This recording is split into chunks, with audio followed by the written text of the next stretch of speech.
islomning g'ino va musiqa haqidagi hukmi. Hozirgi zo'rni bitta tafsiri shu bo'ldi. قال الله تعالى ومن الناس من يشتري لهو الحديث ليضل عن سبيل الله بغير علم ويتخذها هزوا. Sura Luqmonning avvalidan aksar mufassirlar lahul hadisni g'inoga, ya'ni musiqaga tarjima qilishganlar. Abdulloh ibn Mas'ud ham g'ino deb aytganlar, ya'ni musiqa deb aytganlar. Hasan al-Basri rahimahulloh aytganlarki, nazalat fil g'ina'i wal mazamir. Musiqa va mizmor har xil nay shunga o'xshagan narsalar haqida nozil bo'lgan degan ekan. Wastafziz man istata'ta minhum bi sawtika. Alloh subhanahu va taolo shaytonga mal'um bo'lgandan keyin qodir bo'lganlaringni o'zingni tovushing bilan harakatga solib, yelkasini uchirib, oyog'ini qimirlatib olib ketaver degan ekan Alloh taolo.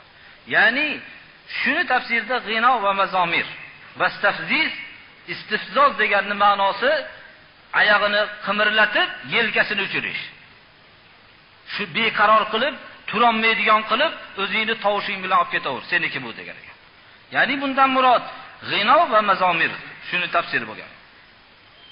Rasululloh sallallohu alayhi va sallam aytdilarki, la yakunanna min ummati aqwam yastahilluna al-hira wal-harira wal-khamra wal-ma'azif. Meni ummatimdan shunday toifalar bo'ladiki, hira, al-hira zino, zinoni halol sanaydigan, nima o'pti deydigan. Harir, ipak liboslarni halol sanab kiyib yuradigan, albatta erkaklar. Xamr, mast qiluvchi ichimliklarni halol sanaydigan va hamda ma'azif, musiqalarni halol sanaydigan toifalar bo'ladi degan ekan.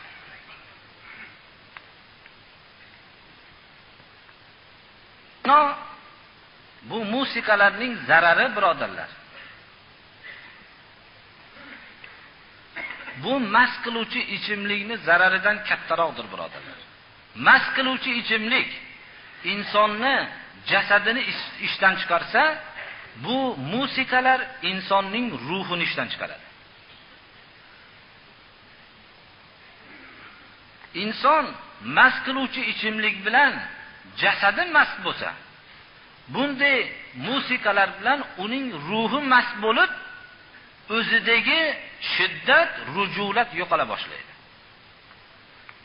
Shuning uchun ham odamlarni nohaqqa chaqirishlik uchun avval shu narsadan boshlaydi. Bundan keyin uning ruhi lazzatlanadi-da, shun bilan ruhi ishdan chiqadi. Chiqishlik bilan mast qiluvchi ichimlik ro'parasiga kelsa, bemalol undan foydalanaveradi. Fohisha ishlarni rivojlantirishlikda Yunon davrlarida g'ino musiqalardan foydalantirilgan. Ayollar majlisning ziynatiga o'xshatib musiqalar ishga solinib, shun bilan fisq fujurlarni qulay bo'lishligiga sharoit yaratilgan. Kishi go'dak va ayol kishi pokiza, juda ozoda bo'lib turgan er kishi va go'dak bola va ayol kishi to'satdan musiqa paydo bo'lishligi bilan uning o'zi shuddi, o'zini tutishi yo'qoladi, unga fohisha, buzuq ishlar oson bo'ladi. Xuddi mast qiluvchi ichimlikni ichib olgan odam tezda u ishdan chiqishligi oson bo'lganga o'xshagan.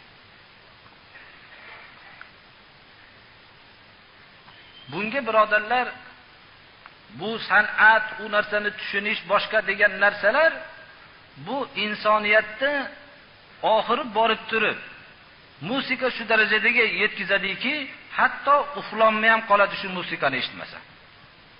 Shu darajada bo'lib qoladi. O'zidan o'zi shu narsasiz yashash mumkin emas deb tasavvur qilib qoladi. Bu voqea hayotda ham ko'rinib turgan. Bizga u aqliy dalillarning hojati yo'q, magar bir ishora qilib aytib qo'yapmiz. Bu oyatni tafsirida Abdulloh ibn Mas'udni g'ino deb tafsir qilganligi bizga yetadi.